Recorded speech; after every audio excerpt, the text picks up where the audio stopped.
Je réponds au nom de Wantissé Boubacar Koné. Je suis en charge de services appui aux entreprises à la Chambre de commerce et d'industrie de Burkina Faso et précisément à la direction régionale de modulation. Alors, en termes d'années d'expérience, à la Chambre de commerce, ça me fera depuis 2011 que je suis ici. Donc, ce qui vous donne une idée du temps mis au sein de l'institution.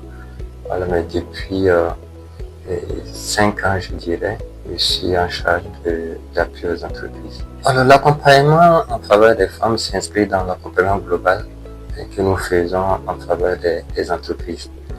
Et néanmoins, en 2018, il y a eu une étude que nous avons menée sur l'entrepreneuriat des femmes afin de déceler les facteurs qui handicapent le développement de leurs entreprises. Et qui a permis d'identifier moins de 10% des entreprises formalisées sont détenues par les femmes.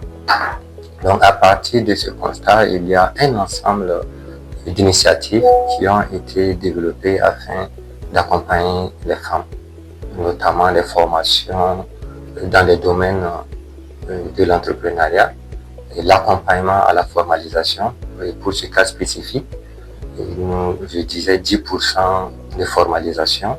En 2024 à côté, pour ce qui est de notre région, sur plus de 2700 formalisés, nous avons enregistré près de 15% d'entreprises détenues par les femmes. Donc, ce qui affiche déjà un taux assez satisfaisant, plus de 50% de formalisation par rapport à 2018. Il y a d'autres accompagnements qui sont faits à travers des projets pour la certification, les acquisitions d'équipements productifs et également la participation aux forums économiques. Et ces projets-là, il pourrait s'agir de programmes d'appui à la compétitivité des entreprises détenues par les femmes et les jeunes dans la filière menthe. Et il y a le programme d'appui à la transformation industrielle et la plateforme de prêt d'honneur aussi qui fait un point d'honneur aux femmes. Et il y a TFO Canada qui est un programme aussi qui accompagne les femmes qui interviennent dans le commerce transfrontalier. Alors, pour 2025, je dirais que l'accompagnement qui est en train d'être fait avec notre structure Fenêtre d'Afrique rentre aussi dans ce cadre-là.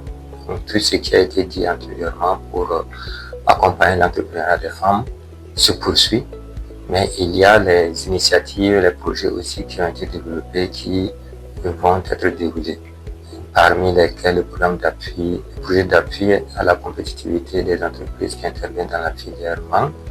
Et vous voyez juste derrière, nous avons le salon de la menthe. Donc c'est en marge de ce salon-là que ce projet permet d'accompagner les femmes, les braves femmes qui interviennent dans la filière menthe.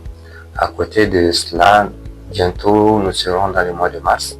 Et très souvent, pendant cette période, il y a un ensemble de formations qui sont réservées aux structures associatives féminines, notamment la coordination des associations féminines dans la région des Hauts-Bassins, ainsi que le collectif aussi des associations féminines de la même localité. Et il y a d'autres activités que nous menons. Et cette semaine, il y a une autre initiative qui a été présentée en partenariat avec Africa Enterprise Challenge Fondant AECF, de sorte à permettre aux femmes qui voudraient investir dans l'entrepreneuriat féminin pour une économie plus verte au Burkina Faso puissent aussi identifier les opportunités que ce projet-là renferme, donc qui se poursuivra sur un certain nombre d'années. Et cette année va être quand même un élément qui permettra aux femmes de tirer avantage de ce projet-là. La zone de libre-échange continentale africaine donne une opportunité plus étendue en ouvrant le marché à la quasi-totalité du continent africain. Mais les dispositifs que renferme la ZDCAP existaient à travers des accords bilatéraux ou multilatéraux entre notre pays et d'autres pays. Donc, pour dire que ce n'est pas quelque chose de nouveau en tant que tel.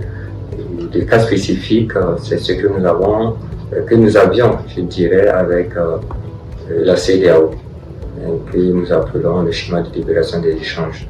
Et ce schéma-là, quand on analyse, on a bien l'impression que nos pays, notamment de l'AES aujourd'hui, ne tirent pas avantage de cette opportunité-là. Maintenant, étendre cet espace à toute l'Afrique, est-ce que véritablement nos acteurs sont prêts à cela? Donc, c'est ce qui fait que la Chambre de commerce œuvre beaucoup dans la sensibilisation, dans l'information, dans la formation et dans l'accompagnement pour amener nos entreprises, et particulièrement les entreprises détenues par les femmes, d'être à niveau. Parce qu'il y a des questions de normalisation, des questions de certification, il y a des exigences qu'il faudrait se soumettre. Donc, c'est d'accompagner les entreprises détenues par les femmes à être compétitives, à pouvoir attaquer ce marché de l'espace africain. Et les différentes initiatives qui ont été déjà indiquées s'inscrivent aussi dans cette logique-là. Donc, c'est cet ensemble-là mis ensemble qui permettra à nos femmes de tirer profit de l'espace de zone libre-échange continental africain. Alors, un dernier mot, c'est vraiment remercier et féliciter Fenêtre d'Afrique pour cette initiative-là, de s'intéresser aux femmes, à l'entrepreneuriat des femmes, en leur créant des opportunités pour développer leur marché. C'est assez intéressant. C'est ce contexte-là qui fait que les structures comme la Chambre de commerce aussi se mettent à côté et pour accompagner ces braves dames qui sont aussi nos ressortissants. Donc, en vous accompagnant, en réalité, nous accompagnons les bénéficiaires qui ne sont autres que les ressortissants de la Chambre de commerce, et c'est toute l'économie de la région des Hauts-Bassins qui s'en sort grandie.